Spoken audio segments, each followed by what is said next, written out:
حضرت آیت اللہ العظمہ سید علی حسینی سیستانی نام ہے، مشہد مقدس میں پیدا. سیستان ایک صوبہ ہے ایران کا، خراسان، سیستان، بلوچستان. سیستان ایک صوبہ ہے، ایک اسٹیٹ ہے ایران کی، اور وہاں سے ہیں. ان کے والد بہت بڑے عالم تھے، بھائی بھی عالم، اور آغا سیستانی جو ہیں مشہد مقدس میں پیدا ہوئے. ابتدائی تعلیم وہیں حاصل کی، اور اس کے بعد پھر قم آ گئے. آیت اللہ برجردی کے شاگرد رہے 1.5-2 سال. تو آپ کو مشہد، قم اور پھر بعد میں نجف اشرف گئے. تینوں حوضوں کے بڑے بڑے علماء سے علم حاصل کرنے کا موقع ملا. جب نجف اشرف آئے تو آپ تقریباً 19 ایج تھی، 19 سال، اور اس وقت جو ہیں 88 ایج ہے آدلہ سیستانی کی، 88 سال کے.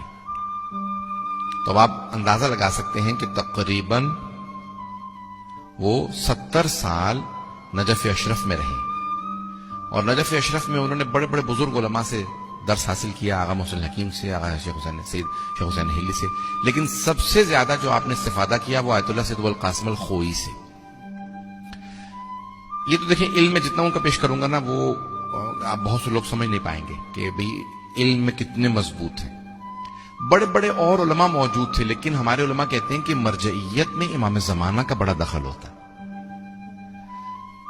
کئی علماء کی کتابیں تھیں، لیکن کہاں سے آیت اللہ سیستانی ایک مرتبہ ابھر کے آئے، یہ خاص ان کو تائید ہے.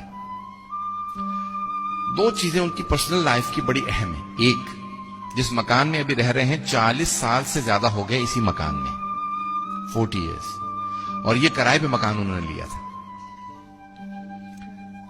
شاید اب ان کے کسی چاہنے والے نے، مقلد نے خرید کے دے دیا ہو ان کو، لیکن انہوں نے نہیں خریدا. ابھی تک جو ہیں وہ اس جگہ پہ کرائے میں تھے.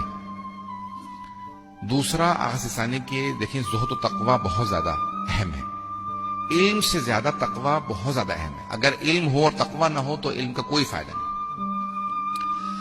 سارے مراجع جو آیت اللہ سیستانی کی تعریف کرتے ہیں وہ ان کے زہد و تقوی کی تعریف کرتے ہیں. اگر آپ ان کے جائیں تو ہمیشہ زمین پہ بیٹھتے تھے، اور ابھی جب کرسی بھی لیتے ہیں تو پلاسٹک کی کرسیاں ہیں. اور بڑے بڑے علماء کہتے ہیں کہ وہ پیسہ اپنے اوپر خرچ نہیں کرتے. سب سے اہم ان کی ذاتی زندگی کی یہ اہمیت ہے. کسی نے ان سے کہا کہ آغا یہ اس وقت نجف کے حالات خراب ہیں، جب صدام کا زمانہ تھا، تو کہا کہ ہمارے گھر میں وہ چیز نہ ہو جو باقی نجف کے لوگوں کے گھر میں نہیں ہے. ایسا نہ ہو کہ ہم روز قیامت ہمیں جواب دینا پڑے. اپنی بیوی سے کہا کہ ہم گھر میں وہ چیز رکھیں جو آج لوگوں کے پاس نہیں ہے. کوئی ایسی چیز نہ رکھیں. کسی کھانے سے متعلق ہے کہ ان کو کھانا پسند آیا، کسی نے گھر میں بھیجا ان کے، تو کہا کہ نہیں، یہ میں نہیں استعمال کرنا چاہتا. صبح اٹھ کے کہتے ہیں کہ میں تمام کے تمام شیعوں کے لیے پہلے دعا مانگتا ہوں، پروردگارا تو نے آج یہ ذمہ داری مجھے دی ہے، میں سب کے لیے دعا مانگتا ہوں. تو ایک لیڈر کی کوالٹیز ہونی چاہیے، اور ان میں سب سے بڑی کوالٹی ہوتی ہے زہد و تقوی.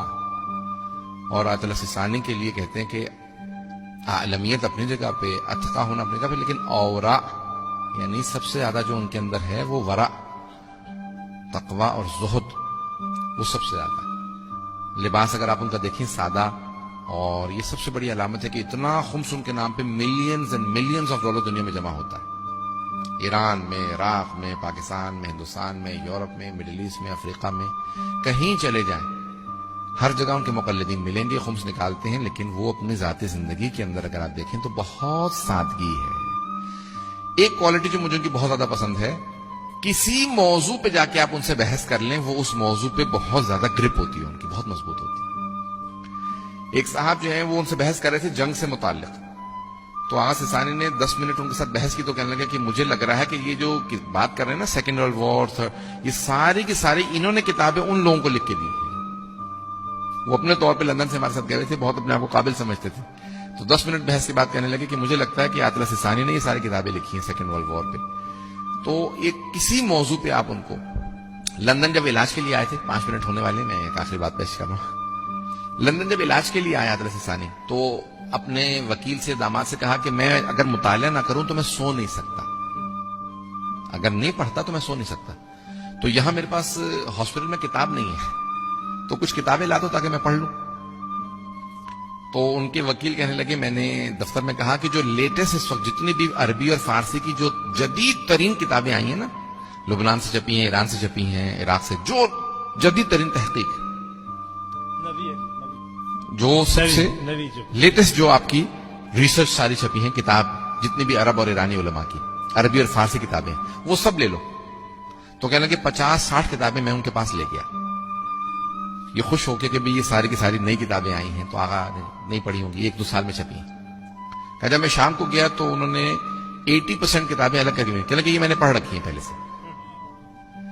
جو جدید ترین, ایک ایران کے آیت اللہ خامنائی کے کچھ نمائندگان آیت اللہ سیستانی سے ملنے کے لیے گئے, تو وہ کہہ رہے تھے کہ قوم مقدس کی جو جدید ترین تحقیقات ہوتی ہیں, اگر آپ اس پہ بھی آیت اللہ سیستانی سے بحث کریں تو ان کو پوری اس پہ گرپ ہوتی ہے, وہ ساری پڑھے ہوئے ہوتے ہیں. تو مرجع کا کام یہ نہیں ہے کہ وہ صرف اپنی تحقیق کو پیش کرے, بلکہ سب کی ریسرچ پڑھنے کے بعد پھر وہ نظریہ قائم کرے. تو یہ ہماری بہرحال مرجعیت کا ان کا کمال ہے. تو آیت اللہ سیستانی کی ہر موضوع پہ اچھی خاصی